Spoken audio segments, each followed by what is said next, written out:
Bonjour, alors aujourd'hui un petit exercice, exercice estival que je vous conseille de faire sur la plage. Je vous conseille quand même les plages du Nord, si vous voulez avoir le cerveau encore fonctionnel.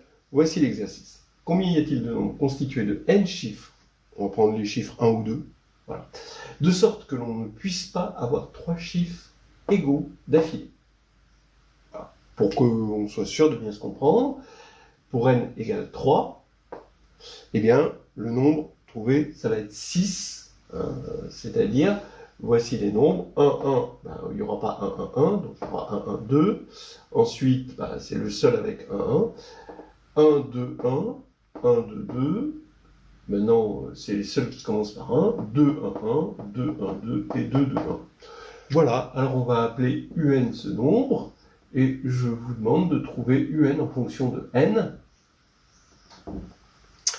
D'abord une formule de récurrence, probablement, et puis ensuite un en fonction de n en général, et vous allez tomber forcément sur une rencontre inopinée avec le docteur Fibonacci. Alors voici une solution. Donc on a vu pour n égale 3, regardez, on va regarder un, pour u1 c'est 2, soit vous avez le chiffre 1, soit le chiffre 2. u2 c'est 4. Donc 1, 1, 2, 2, 1, 2, 2, 1. Bon. Ensuite, U3, on a vu que c'était 6. U4, regardons comment ça se passe. Pour passer de U3 à U4, 1, 1, 2, on peut ajouter un 1 ou un 2. Là aussi, on peut ajouter un 1 ou un 2. Mais là, on ne peut pas ajouter de 2. On peut juste mettre un 1 à la fin. Ici, on ne peut pas ajouter de 1. On peut juste mettre un 2. Et ici, on peut mettre 1 ou 2, et là, 1 ou 2. Donc, ce qui veut dire qu'on a 1, 2, 3, 4, 5, 6, 7, 8, 9, 10 éléments. Donc là, on commence à reconnaître une suite de type Fibonacci, puisque chaque nombre est la somme de ces deux précédents, sans avoir pour autant la suite de Fibonacci, puisque les deux termes de départ sont pas les mêmes.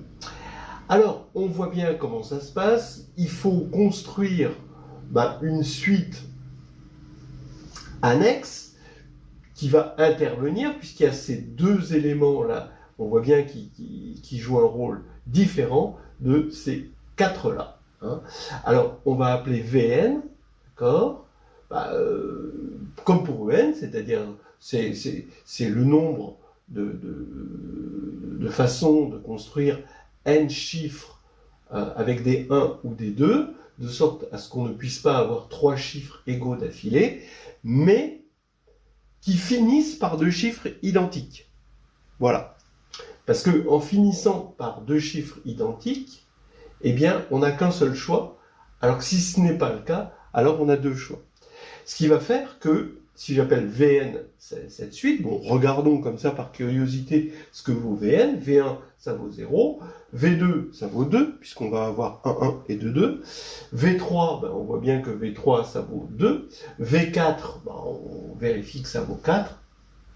Et on voit que Vn va être encore une suite de type Fibonacci assez facilement. Alors, comment on va faire maintenant pour rationaliser cette rencontre avec le docteur Fibonacci? Eh bien, regardez, un plus 1, comment on fait pour obtenir des n plus 1 chiffres possédant cette propriété-là? Eh bien, on multiplie par 2 ici lorsqu'il n'y a pas deux chiffres consécutifs à la fin du nombre. Donc, on va avoir 2 fois un moins Vn. Et ensuite, quand effectivement il y a deux chiffres consécutifs à la fin, eh bien, on n'a qu'une seule possibilité, donc là, on ajoute Vn. Donc, ce qui fait que un plus 1, c'est 2 facteurs de un moins Vn plus Vn. Voilà. Mais là, maintenant, comme on a introduit une suite annexe, on est obligé d'avoir une seconde récurrence. Et cette seconde récurrence, c'est que un est égal à Vn plus un moins 1. Ben oui, comment on fait pour obtenir des nombres à n chiffres possédant cette propriété? Soit par rapport à n-1, on change le dernier nombre, d'accord? Quand on va passer de 1, 1, 2, le 2, je vais le répéter, donc là, je vais me retrouver dans une suite de type Vn, soit on ne change pas le dernier nombre. Bah oui, comme on n'a que deux chiffres, hein, c'est soit l'un soit l'autre. Et dans ce cas-là, eh bien, on a un déterminisme par rapport à ce qui s'était passé avant, et donc on a exactement un.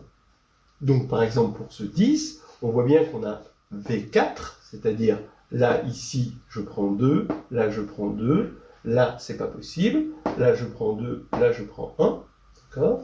V4, donc c'est mes 4 éléments, ben, plus les 6 où on change le dernier chiffre, on le change systématiquement, là, il y a celui-ci, là, il y a celui-là, 1, 2, ben là, on n'avait pas le choix. Ici, là, c'est 1, ici, là, c'est 2, donc il y a 6 possibilités. Et en fait, on a exactement le même nombre que un, puisqu'il y a un déterminisme. On change systématiquement le nombre, on n'a pas de choix. Donc ici, on a un. Donc ce qui fait qu'on a un égale Vn plus un-1. Voilà. Maintenant, ça y est, on a deux égalités, c'est terminé. Ici, on va avoir un plus 1 égale 2, ben, ceci, c'est exactement un-1, plus Vn, c'est un moins un-1, et donc ça fait un plus un-1. C'est une suite de type Fibonacci, voilà. Ce qui fait qu'au final, bien, on a un qui est égal à 2 fois la suite de Fibonacci, mais décalée Fn plus 1. Alors pourquoi ? Ben parce que ces deux suites-là ont la même relation de récurrence et ont les mêmes deux premiers termes. Voilà.